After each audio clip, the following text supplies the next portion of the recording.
যে তারা কি স্বপ্ন দেখে। ছবিটা লাগানো হচ্ছে যে আমি আজকে নেতাজিকে আঁকলাম বা আমি এটা করলাম বা সেটা করলাম, এটা হচ্ছে একদম তাদের স্বপ্ন, শিশুদের স্বপ্ন, একদম শিশুদের স্বপ্ন, তারা সেই ভেবে সেই জিনিসটাকে একদম রেডি করেছে। সেফিল টাইম শারদ সংকল্প 2025-এর পূজা পরিক্রমা বেরিয়ে আমরা এখন এই মুহূর্তে রয়েছি বাল্টিগুড়ি নেতাজি বালক সংঘের মণ্ডপে। এবারে নেতাজি বালক সংঘের থিম স্বপ্নলোক।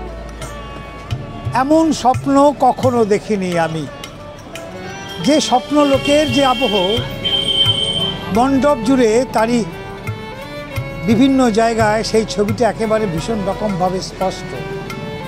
স্বপ্ন অনেকেই দেখেন, কারোর সেই স্বপ্ন পূরণ হয় আর কারোর সেই স্বপ্ন পূরণ হয় না। এই স্বপ্ন পূরণের যে ভাবনা, সেটাকে নিয়েই মণ্ডপ তৈরি করা হয়েছে। মণ্ডপের ডান দিক থেকে বাঁ দিক মূল মণ্ডপ, কিন্তু একেবারে যেখানে দেবী দশভুজা দুর্গা রয়েছেন মণ্ডপের সেই অংশে পর্যন্ত শুধুমাত্র এই থিমকে ফুটিয়ে তোলার একটা ভীষণ রকম প্রচেষ্টা শিল্পী করেছেন।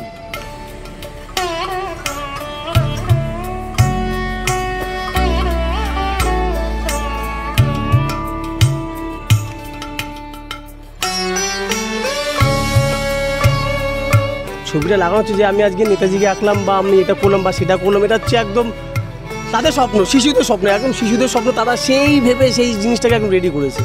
এবার সেটাকে আমরা তুলে ধরেছি, যেরকম ওদের যে চিন্তা ভাবনাটা আজকে এখানে এটা লাগানো, যে এরা ভাববে যে না আমাদের যে স্বপ্নটা ওরা জানে না, সেটা হচ্ছে আমরা এখানে পেন্টিং হিসাবে লাগিয়ে দেখিয়েছি। আর এই ঘরটার ব্যাপারটা হচ্ছে যে টোটালটা পেন্টিং নিয়ে, কিছু ক্যান্ডি নিয়ে, এই কিছু গাছ নিয়ে, কিছু পাখি নিয়ে, তাদের স্বপ্নর মতন তাদেরকে একদম বোঝা দিয়েছি যে তোমরা এই স্বপ্নটা দেখতেছিলেন। এই টোটাল ব্যাপারটা একটা হিসাবে যে প্রত্যেকটা স্বপ্ন সব রকম দেখে না কেউ, আমরা একটা দেখছি, ছোটো যারা আছে তারা একটা দেখছে, সেই টোটাল ব্যাপারটা থিম নিয়ে হচ্ছে স্বপ্নলোক।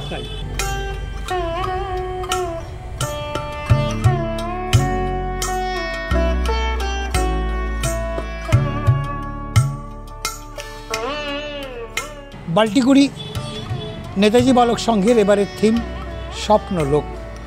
সেই স্বপ্নলোক, এই যে ভাবনা, তাদের এই ভাবনা দর্শকদের কাছে, দর্শকদের বিচারে কতটা সুন্দর তা জানার জন্য, তা দেখার জন্য আমাদের অপেক্ষা করতে হবে কয়েকটা দিন। বাল্টিগুড়ি নেতাজি বালক সংঘের মণ্ডপ থেকে ক্যামেরায় প্রীতমের সঙ্গে আমি মেঘদূত রায়, সেফিল টাইমস।